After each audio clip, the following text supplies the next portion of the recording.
주십시오.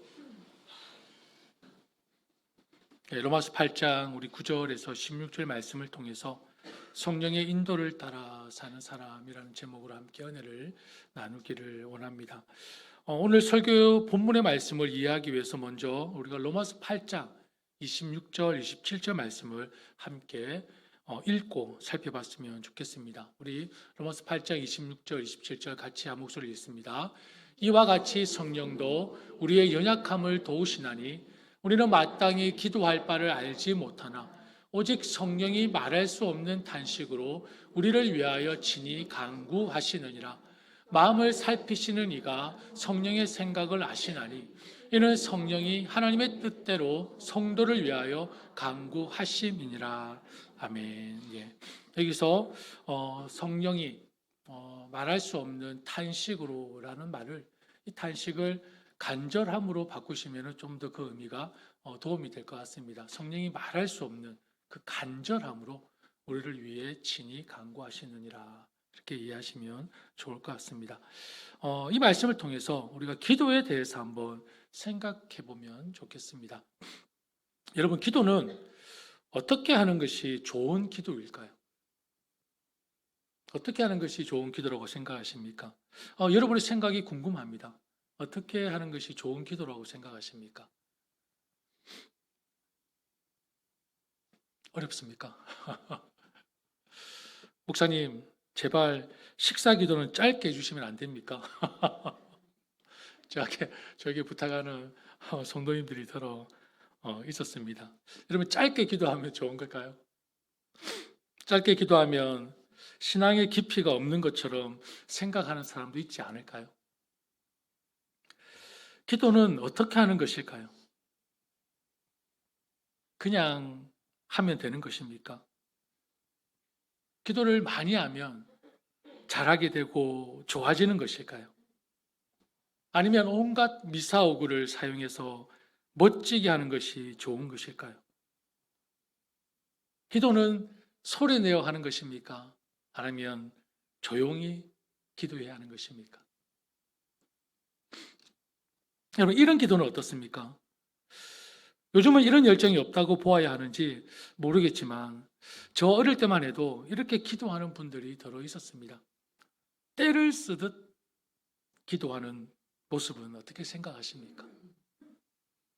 하나님을 협박하듯이 기도하는 모습들도 종종 제 어릴 때만 해도 보이긴 했습니다. 여러분, 어떻게 생각하십니까? 괜찮습니까? 하나님께 협박하듯 기도해도 괜찮을까요? 하나님께 때를 쓰듯 기도해도 괜찮을까요? 예를 들어서요, 제가 말씀을 드리겠습니다. 얘도 나올 것입니다. 예. 근데 신기하게도 여러분, 협박하듯 때를 쓰듯 기도했는데 하나님께서 분명히 들어주실 때도 있습니다. 마치 예를 들어서요, 어린 아이들이 막 때를 쓰고 자기 고집대로 하고 싶을 때 엄마 아빠들은 어떻게 합니까? 에이, 그래, 네 마음대로 해봐. 그러니까 네가 원하는 대로 해봐. 그냥 냅두듯이 마치 이렇게 응답해 주시는 것은 아닌가, 그런 생각을 해보곤 합니다. 근데 이런 경우는 어떻습니까? 시간이 지나서 응답의 결과가 하나님께서 그 길을 들어주신 것을 후회하는 경우도 생기지 않을까요? 분명히 내가 때를 써서 기도해서 응답을 받았는데 마치 하나님을 협박하듯이 기도를 해서 응답을 받았는데 이 응답이 저에게 후회가 되는 것입니다. 하나님의 섭리와 계획에 온전히 맡기지 못하고 때를 쓰고 협박하듯 하나님께 구했는데 뭔가 이상합니다. 기뻐해야 하는데 후회가 됩니다. 그러면서 하나님, 왜 저의 기도를 들어주셨어요? 저의 기도가 하나님의 뜻이 아니라면 들어주시지 말았어야죠. 이렇게 되어버리는 것이죠. 이것을 보고 우리는 뭐라고 하죠? 적반하장도 유분수지라고 표현을 할 수 있겠죠. 여러분, 이러한 모습을 잘 이해하기 위해서는 또 예를 들어서 우리가 성경의 한 인물을 좀 살펴봤으면 좋겠습니다.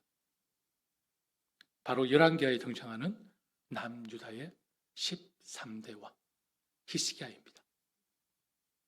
오늘날 많은 사람들은 히스기야 왕의 기도에 대해 너무나 영웅시 생각하고 있습니다. 위대한 기도로 생각하고 있습니다. 하나님을 움직여 15년의 생명을 연장받은 기도는 정말 엄청난 기도임에는 틀림이 없습니다. 그러나 그 기도의 내용이 여러분 얼마나 교만했는지 아십니까? 같이 한번 읽어볼까요? 열왕기하 20장 3절 말씀을 같이 한번 읽어보겠습니다. 시작.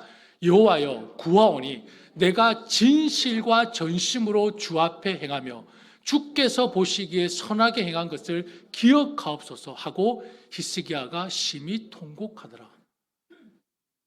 여러분, 하나님께 이렇게 기도할 수 있겠습니까? 저는 너무나 정직히 행했습니다.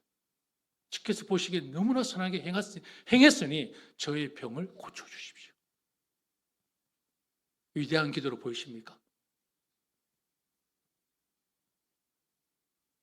물론 이렇게 기도할 수 있습니다. 그러나 여러분, 그 기도의 결과는 얼마나 끔찍했는지 아십니까? 열왕기하 18장에서 21장까지를 여러분 집에 가셔서 한번 조용히 한번 천천히 묵상해 보시고 읽어 보시기를 바랍니다. 네, 음악을 틀어놓고 읽으시면은 아마 더 묵상하는 도움이 되실 것입니다. 예, 예. 타이밍이 너무 기가 막힙니다. 예. 저는 열왕기하 18장에서 21장 말씀을 설교를 준비하면서 묵상 한번 해봤습니다. 그런데 정말 히스기야 왕이 대단한 왕이었는지 저는 아무리 봐도 잘 모르겠습니다. 기도의 내용을 보면 처음에 보여주었던 그 정직함과 신실함이 진짜였는지도 잘 모르겠습니다. 여하튼 처음에 보여주었던 그 믿음의 행위들, 그리고 처음에 가졌던 신앙의 마음을 끝까지 지키지 못하고 변질되어 이기적이고 자기 중심적인 한낱 정치인에 불과하다는 생각밖에 들지 않았습니다. 우리가 그렇게 위대한 기도라고 칭찬했던 그 기도의 모습이 한 번 더 조용히 묵상하고 읽어보니 정말 히스기야가 이렇게 후대에 칭찬받을 만한 인물인가 생각해 보게 되었습니다. 특히 열왕기하 21장을 보면 그 다음 왕이 누굽니까? 13대가 히스기야고 14대는 그의 아들 므낫세입니다. 55년을 남유다를 통치하면서 가장 악한 왕으로 기억되고 있습니다. 결과적으로 이 므낫세 때문에 이스라엘이 망하고 바로 70년간 바벨론의 포로 생활을 하게 되었습니다. 그런데 이 므낫세는 언제 태어났습니까? 12살의 왕이 되었습니다. 그러면 히스기야는 15년을 연장받았습니다. 그리고 그 기도의 응답을 받고 3년 후에 태어난 아들이 누굽니까? 므낫세였습니다.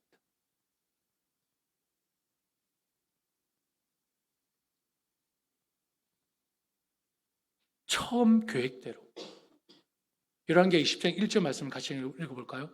열왕기하 20장 1절 말씀 같이 읽습니다. 그때에 히스기야가 병들어 죽게 되매 아모스의 아들 선지자 이사야가 그에게 나와서 그에게 이르되 여호와의 말씀이 너는 집을 정리하라 내가 죽고 살지 못하리라 하셨나이다. 처음 계획대로 히스기야 왕이 죽었다면 므낫세 같은 악한 왕이 태어나지 않았을 것이고, 그렇다면 이스라엘이 망하는 일은 없었을지도 모르지 않겠습니까? 물론 저의 개인적인 생각입니다.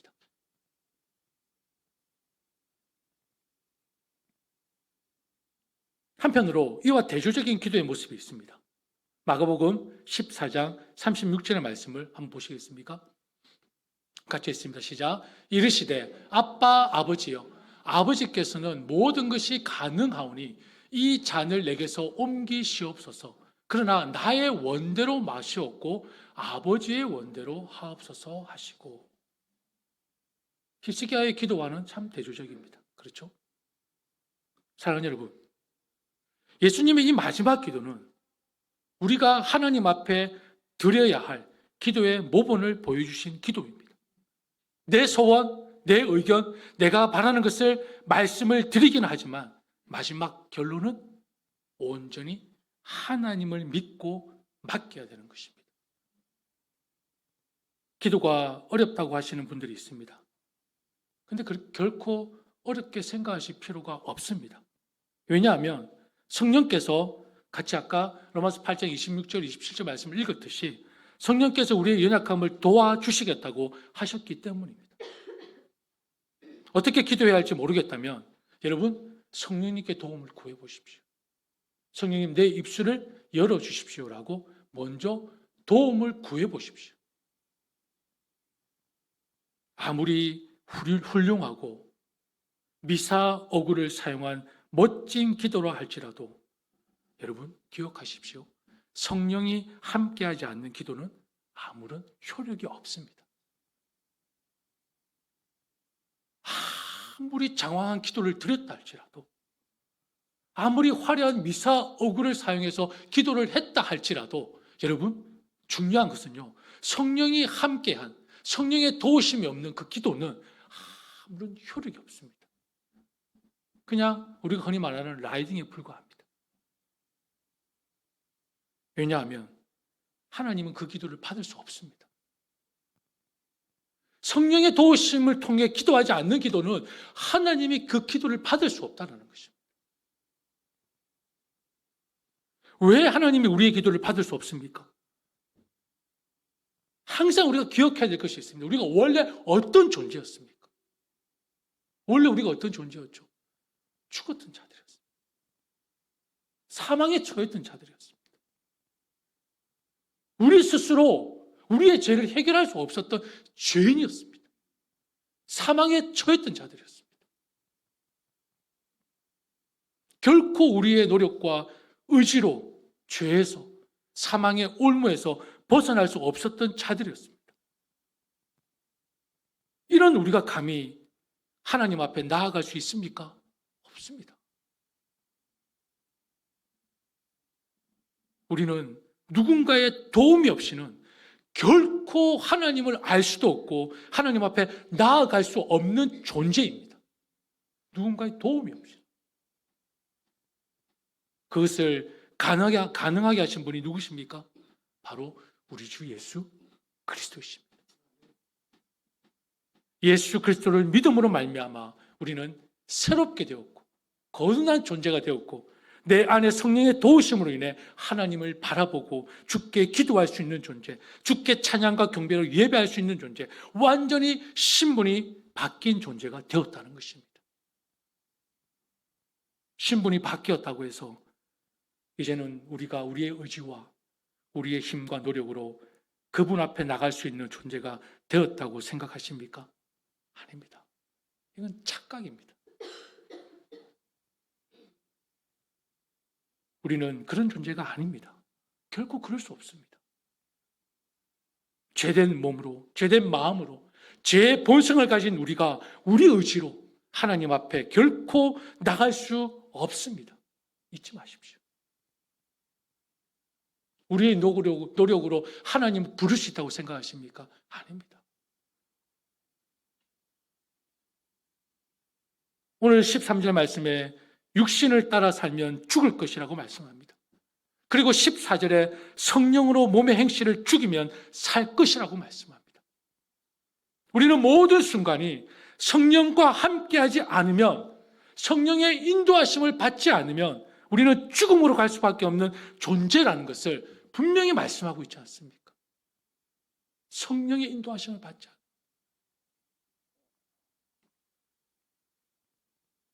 예수 그리스도를 믿음으로 말미암아 새롭게 된 우리는 모든 영역 속에서 누구와 함께 해야 합니까?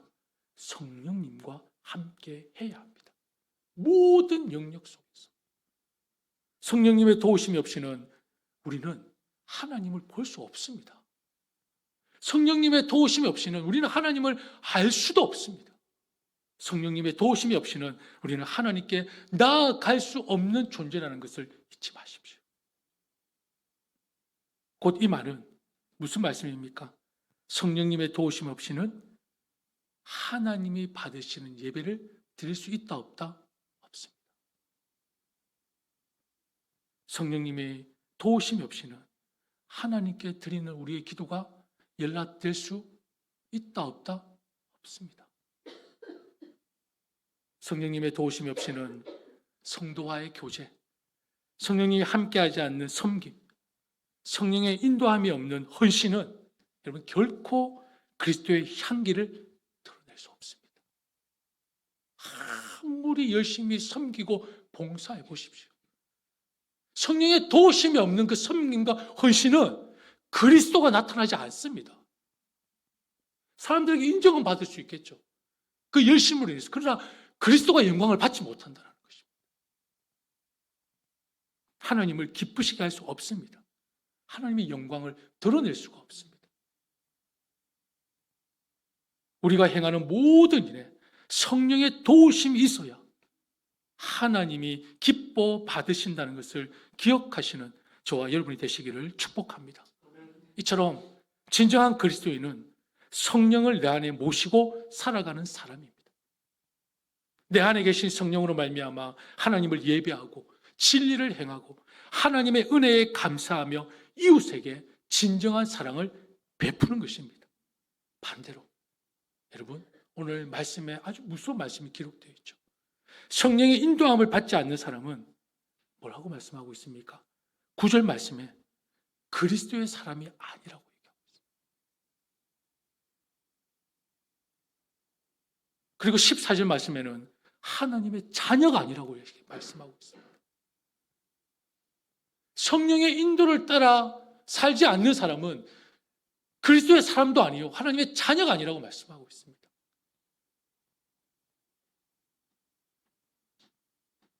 아무리 경건함을 보이고 충성스러운 것처럼 보여도 마음에 성령을 모시고 있지 않으면 진정한 경건한 생활을 할 수 없습니다.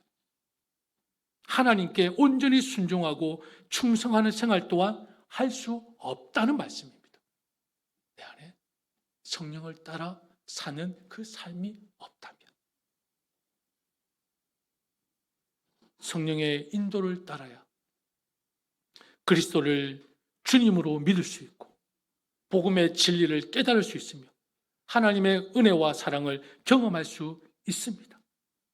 이러한 믿음이 자라가고 하나님의 은혜와 사랑이 채워진 성도는 이 믿음이, 이 깨달음이, 그리고 이 받은 그 은혜와 사랑이 신앙의 원동력이 되어서 우리는 이 말씀을 내 말씀으로 고백할 수 있죠.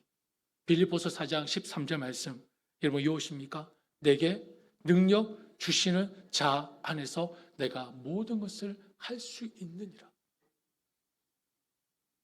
여러분 이 고백은요 하나님을 경험하고 믿음이 있는 자가 할 수 있는 고백입니다.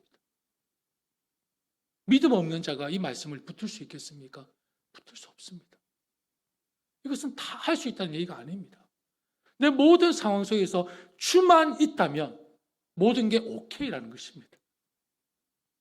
내가 다 할 수 있다는 말이 아니라 내 안에 그 하나님을 향한 온전한 신뢰, 내 마음을 다해 범사의 주를 인정하고 주를 신뢰하며 저는 오케이입니다.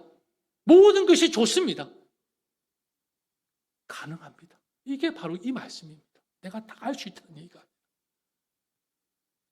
이 말씀이 바로 내 삶의 신앙의 고백이 되고 삶의 능력이 될 수 있음을 고백할 수 있는 것입니다. 에스겔을 통해서 하나님께서 말씀하십니다. 우리 에스겔 말씀을 같이 한번 읽어볼까요? 에스겔 36장 말씀을 같이 한번 읽어보겠습니다. 자, 시작. 또 새 영을 너희 속에 두고 새 마음을 너희에게 주되 너희 육신에서 굳은 마음을 제거하고 부드러운 마음을 줄 것이며 또 내 영을 너희 속에 두어 너희로 내 율례를 행하게 하리니 너희가 내 규례를 지켜 행할지라. 아멘. 여러분, 하나님의 백성들을 향한 그 하나님의 의지, 하나님의 열심이 느껴지십니까? 저 말씀을 한번 보십시오. 내 영을 너희 속에 두어. 누가 주십니까? 하나님께서 나의 백성에게 내 영을 두어 너희로 내 율례를 행하게 하리니. 내가 행하는 것입니까? 하나님께서 행하게 하신다고 하십니다. 누구를 통해? 너희 안에 부어준 영을 통해서. 그리고 내 규례를 지켜 행할지라. 누가요? 내가 행하는 것이 아니고요. 하나님께서 우리에게 부으신 그 영을 통해 그 말씀을 지켜 행하도록 하겠다라는 하나님의 의지이고 하나님의 열심입니다. 하나님의 열정이라는 것입니다. 누구를 향한? 자기 백성을 향한. 자기 자녀를 향한. 결코 우리의 의지와 우리의 마음으로 하나님의 말씀을 지키고 실천하는 것이 아니라 하나님께서 우리 가운데 부어주신 영으로 마음을 새롭게 하시고 하나님의 말씀대로 살아갈 수 있도록 하나님께서 하시겠다고 말씀하고 있습니다. 우리를 향한 하나님의 그 사랑, 그 열심이 우리에게는 얼마나 큰 은혜입니까? 어떻게 우리가 이 은혜를 잊고 살아갈 수 있겠습니까? 난 아무것도 아닌데, 내 모든 것이 당연한 것이 없는데 나에게 부어주신 이 생명 하나만으로도 내 안에 허락하신 그 예수 그리스도 그 십자가와 부활, 그 이상 필요한 게 없잖아요. 그 하나만으로 우리는 그 은혜를 어찌 잊고 살아갈 수 있겠습니까? 여러분은 어떤 그리스도인인 것 같습니까? 성령의 인도함을 따라 사는 진짜 그리스도인입니까? 아니면 육신을 따라 사는 유사 그리스도인입니까? 유사 아시죠? 비스무리한 우리 여성분들 흔히 말하는 A급 그리스도인. 여러분은 어떤 그리스도인입니까?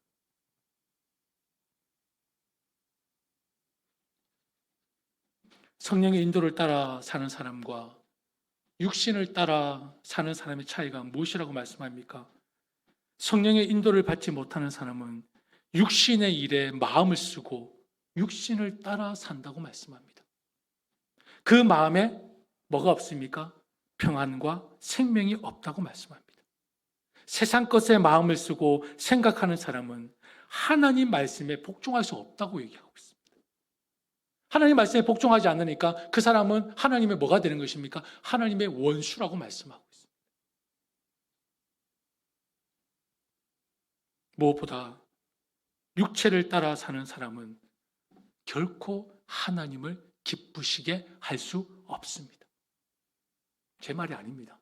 오늘 함께 읽은 본문의 말씀입니다.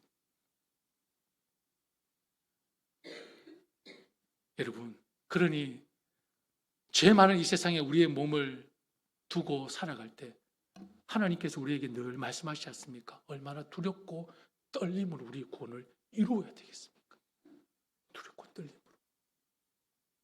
하나님은 여러분의 행위, 겉모습을 통해 심판하시는 분이 아닌 거 아시죠? 우리의 행위로, 우리의 열심으로, 우리의 수고와 우리의 땀으로, 겉모습으로 우리를 심판하시는 분이 아닙니다. 그럼 하나님은 뭘 보고 심판하십니까? 뭘 보고 심판하시죠? 우리의 마음, 우리의 중심. 내가 행하는 그 행동의 동기를 보십니다. 네가 어떤 마음으로 섬기고 있고, 어떤 마음으로 봉사하고 있고, 어떤 마음으로 예배하고 있고, 너희들이 어떤 마음으로 기도하고 있는지 그 마음을 통해 우리를 감찰하시고 우리를 심판하시는 분이 바로 하나님이십니다. 우리 행위를 보고 심판하시는 분이 아닙니다.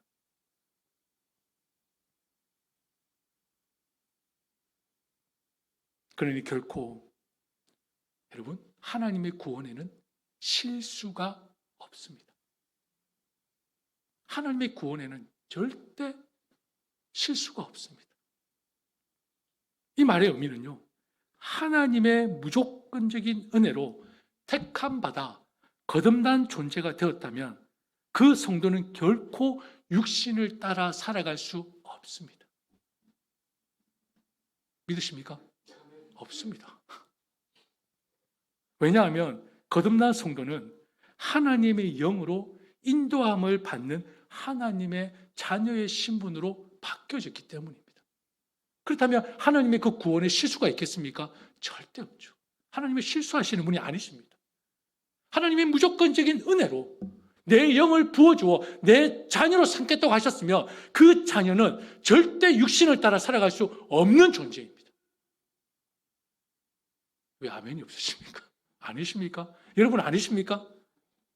여러분 하나님의 영으로 따라가는 존재 아니십니까? 여러분 부전자전이라고 했지 않습니까? 자녀는 아비의 성품을 닮아가게 되어 있습니다.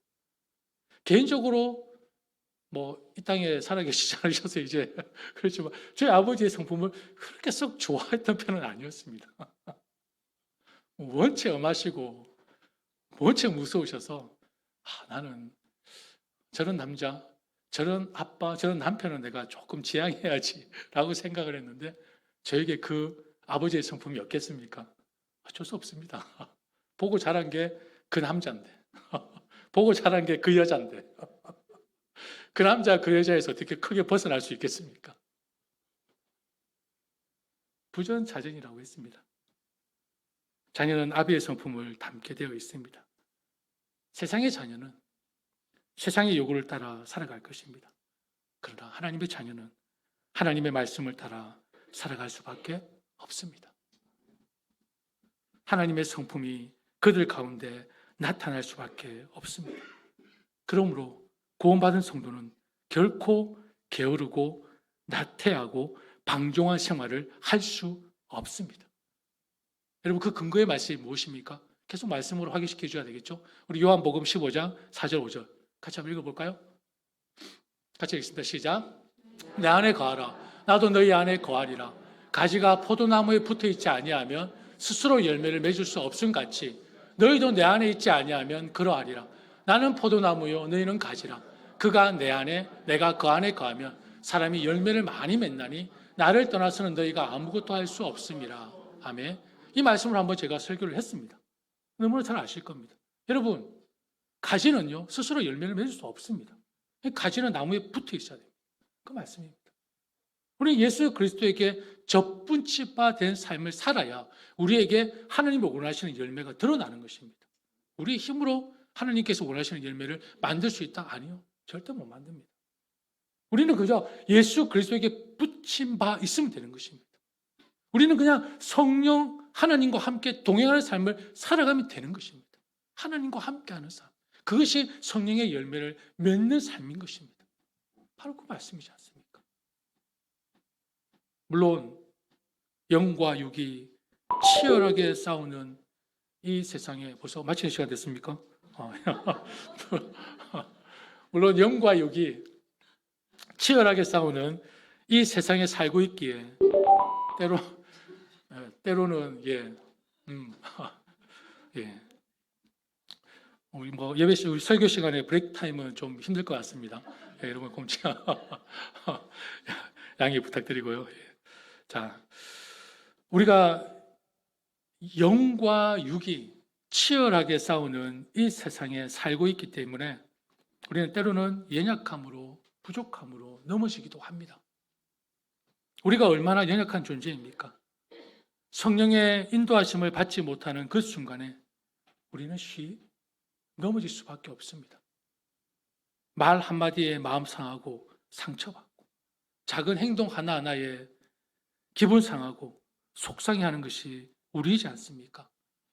지난주에 우리 막둥이 혹시 기억하시는지 모르겠습니다. 우리 막둥이가 몸이 좀 좋지 않았습니다. 그래서 예배 드리고 바로 이제 엄마가 이제 집에 데리고 나가려고 하는데 우리 막둥이는 가기 싫다고 떼를 쓰기 시작합니다. 울기 시작합니다. 그래도 몸이 아프니 엄마는 집에 가서 그래도 또 다른 아이들도 있으니까 빨리 데리고 가는 게 좋겠다고 생각해서 조금 강하게 우리 이한이를 차에 태우고 갔습니다. 집에 도착할 때까지 울었다고 하더라고요. 그러면서 이한이 너무 속상해. 이한이 마음이 너무 안 좋아. 3살이 이렇게 얘기를 해요. 3살짜리가. 이한이 마음이 속상해. 이한이 너무 속상해. 교회에서 못 노니까 이게 속상한 거예요. 여러분, 이것이 우리의 모습입니다. 우리가 몸이 상하는지도 모르고 우리의 영혼이 압박하는지도 모르고 우리는 우리 고집대로 하려고 하잖아요. 내 뜻대로 하려고 하잖아요. 비단 이한이의 모습만이 아니고요. 이게 저와 여러분의 모습이라는 것입니다. 내 영혼이 죽어가고 있는데, 내 몸은 아파가고 있는데 계속 내 고집대로, 내 뜻대로 하려고 하는 것이 우리의 이 연약함, 우리의 이 죄성이라는 것입니다.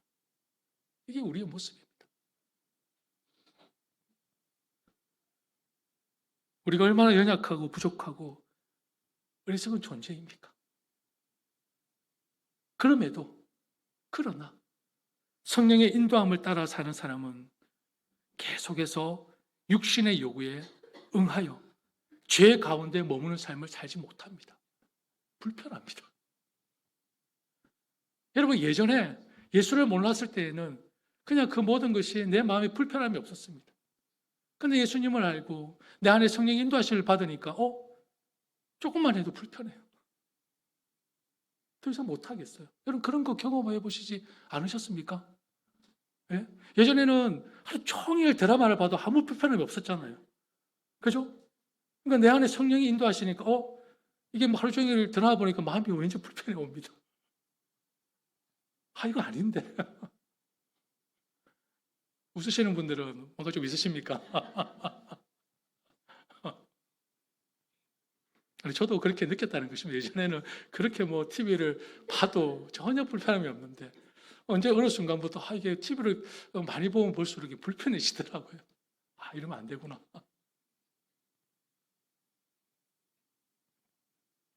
성도는 죄를 범할지라도 즉시 회개하고 다시 죄를 멀리하는 삶을 살게 되는 것입니다. 그러면서 우리의 믿음은 점점 자라가며 성숙과 성화에 이르게 되는 것이죠. 한 번에 자라는 것은 아닙니다. 이 모든 것이 누구의 은혜입니까? 하나님의 은혜입니다. 하나님의 은혜로 우리는 하나님의 자녀가 되었습니다. 하나님의 영이 우리 안에 계시는 그 자체가 우리가 하나님의 자녀가 되었음을 증언하고 있음을 오늘 16절 말씀에서 말씀하고 있지 않습니까? 하나님의 영이 내 안에 있는 그것만으로 우리는 하나님의 자녀가 되었음을 증언하고 있습니다. 내 안에 계신 성령으로 말미암아 하나님을 아빠, 아버지라 부를 수 있는 것입니다. 하나님의 영으로 인도함을 받는 그 누구나 다 하나님의 자녀로서의 삶을 누리게 되는 것입니다. 이 모든 것이 성령을 따라 살아갈 때 이루어지는 것입니다. 성령님의 도우심이 우리 삶에서 얼마나 중요한 것인지 여러분 잊지 마십시오. 우리의 모든 부분, 우리의 감정도, 우리의 정서도, 우리의 말과 행동도, 우리의 생각도 모든 영역을 지배하시고 인도하시는 분은 오직 한 분, 성령님 한 분이셔야 된다는 것입니다. 어떤 것은 성령의 인도함을 따라, 어떤 것은 내 의지를 따라 아닙니다. 그거는 진정한 그리스도의 모습이 아닙니다. 모든 영역, 모든 순간이 성령님과 함께하는 것입니다. 성령의 도움 없이는 죄 많은 이 세상에서 그리스도인으로 살아가는 것은 불가능합니다. 하나님의 말씀을 따라 살아갈 힘을 공급받을 수가 없습니다. 성령의 도우심이 없이는 하나님이 기뻐하시는 열매를 맺을 수 없습니다. 성령의 도우심이 없이는 예수 그리스도의 십자가와 부활의 은혜와 기쁨을 누릴 수가 없습니다. 그래서 저와 여러분에게 보혜사 성령을 어떻게 주셨습니까? 선물로 주셨습니다. 값없이 우리에게 선물로 주셨습니다. 사랑하는 그리스도 교회 형제 자매 여러분, 날마다 성령의 인도하심을 구하십시오. 내가 어떻게 해야 될지 모를 때 성령님 도와주십시오. 성령님, 내가 이때 이 상황에 어떻게 기도해야 합니까? 성령님, 하나님 앞에 예배하러 나가는데 내 마음에 혹여나 하나님이 원하시지 않는 모습들이 있다면 하나님 도와주셔서 성령의 도우심으로 온전히 하나님 앞에 영과 진리로 예배할 수 있도록 하나님, 오늘 성도와의 교제가 있습니다. 성도와의 만남이 있습니다. 하나님, 내 고집, 내 생각이 아니라 성령의 인도하심으로 예수 그리스도의 사랑이 드러날 수 있도록 하나님 성도와의 교제가 이루어지게 하여 주시옵소서. 혹여나 나의 섬김과 나의 봉사와 나의 헌신이 내 인정의 동기가 아니라 하나님, 정말 그 상대방을 생각하고 배려하는 마음으로 하나님의 사랑이 드러날 수 있도록, 하나님의 영광이 나타날 수 있도록 내 섬김과 내 헌신과 내 봉사가 될 수 있도록 성령님 도와주시옵소서. 여러분, 도대체 언제 성령님을 만나십니까? 이를 위해 우리에게 성령이 필요한 거 아닙니까? 우리 모든 삶, 가정에서도 마찬가지입니다. 남편을 대할 때, 자녀를 대할 때, 아내를 대할 때, 부모를 대할 때도 성령님 내 안에 충만하게 임재하셔서 도와주시옵소서. 가정에서 정말 하나님의 원하시는 믿음의 가정으로 세워질 수 있도록 성령의 지혜가 필요합니다. 성령의 인도하심이 필요합니다.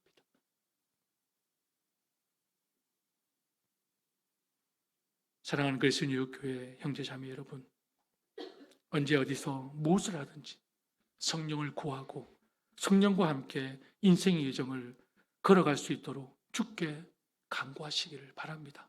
그리하여 저와 여러분이 성령의 인도하심을 받아 성령으로 주께 예배하며 성령으로 주께 기도하며 성령으로 주께 찬양하며 성령으로 가정을 섬기고 성령으로 교회를 섬기고 성령으로 성도를 섬기고 성령으로 봉사하는 성령의 인도함을 따라 살아가는 성령의 충만한 하나님의 자녀들이 되시기를 주님의 이름으로 축복합니다. 우리 함께 찬양하겠습니다. 오늘 이곳에 계신 성령님, 우리가 찬양하면서 여러분, 그냥 여러분의 모든 삶의 영역 속에서 한번 성령님의 도우심을 구해 보십시오.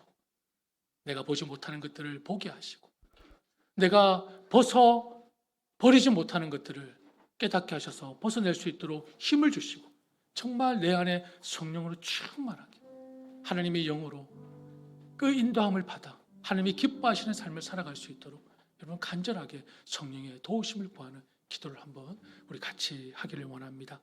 우리 찬양한 후에 우리 간절한 마음으로 하나님 앞에 기도하겠습니다.